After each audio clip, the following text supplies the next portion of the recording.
Hello again. Actually, I know I said that we will move on to the next setup, where we will combine the additive and the subtractive methods. But here's a little interim.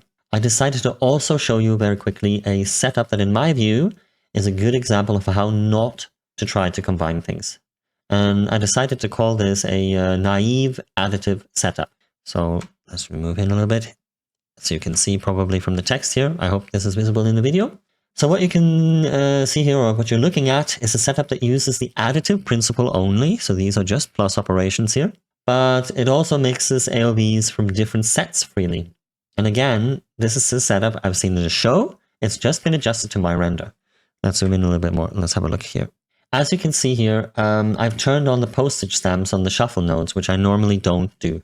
You can see here all these shuffle nodes here. You can see they're all connected up here to my render. This is only to indicate that in the actual setup that this setup here is based on, there was no multi-channel EXR, but rather we had one file per AOV. So therefore each shuffle node here just kind of signifies or represents a single read node. So just think of these as if they were read nodes. All right. Just a quick look at this, so I can now zoom out a little bit. If you just look at this quickly, you can already see that the setup was probably put together quickly, as I said, and without too much concern about an overall structure, since the read nodes, or in my case these shuffle nodes, have been kind of placed more or less freely. If you compare this setup to the other two, so this one and this one, you can very clearly see that this setup here looks like it's been done, more in a kind of freestyle way, for the lack of a better term. And we can also see that there are a few passes hanging out here to the left. Again, just think of these as read nodes. And they're not, now they're connected to my render, but they're not actually connected to anything else in the setup. They're just hanging out. And that makes me think that these passes are meant to be added into this stream in an ad hoc fashion, or ad hoc way. So let's go through this very quickly. What do we have here? There we go. So we have a direct diffuse and an indirect diffuse. Okay, so these first two passes, or AOVs, are added together in a plus, so that should give us the total diffuse. And then the next one is a top fill. All right, so that's actually a lighting group pass. The next one over here is a key. That's also from a lighting AOV setup. What do we have here? Combined emission. This would be in material AOV in my setup. Added together, and then we have environment, which is another lighting group AOV. All right, and then basically, so that is our CG out. By the way, actually, never mind that we are once again in the setup not unpremulting any of these passes, any of these AOVs, which it's clearly wrong. But let's actually not focus on that for now. This is, for what I'm showing you here, not really so important. So we have an image, you can see here, a kind of reconstruction. But of course, the question is not if we have an image. The real question is if this image actually matches our beauty. So we can have a look at that. This is the result of our current sort of stack or reconstruction, if you like.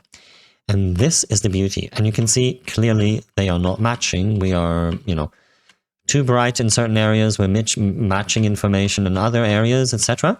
And the reason for that is that, of course, it can't match because we have only used plus operations. You can see here, we've only used plus operations on all of these. And we've mixed our AOV sets freely. So we have a bit of everything basically in the setup. And that means that whatever we're constructing here, because we're mixing them freely and we are really only doing an additive method here, we simply cannot match the beauty. That just won't work. And you can see how much, so if I have my CG out here on 1 and my beauty on 2, we can flip back and forth and see that they're not matching. And if I go down here, and this time I've set my merge node here to a difference, just to basically show you what the difference actually is. So let me put that on 3. You can see this is how much different my current reconstruction is from the actual beauty. So I think that we can say that this setup would definitely not pass our requirements. And there's really no point in trying to fix it either, since I said, or as I said, when we're mixing these AOV sets, that I keep calling them, and we're just using a regular normal plus operation to do this, this will never really work. And actually, if I look over here, if someone were to come and say here, oh, I actually like this result better, you know, it's a little bit brighter, the stuff in the foreground has a bit more punch to it, that actually, in my opinion, doesn't really matter. Because we should always strive to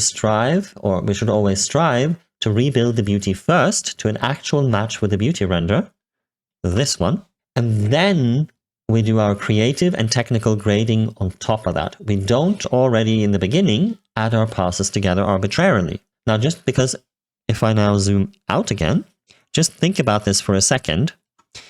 If you're in a production and you have a long sequence of shots and you have multiple artists working on it, you can just think about how much more difficult it would become to keep the entire sequence of shots looking consistent, having a consistent look if all the artists working on it were doing this kind of freestyling. And as a result, I think it's fair to say that we can basically scrap this approach entirely. But I did think that it would be good to show this to you as a kind of how not to do things.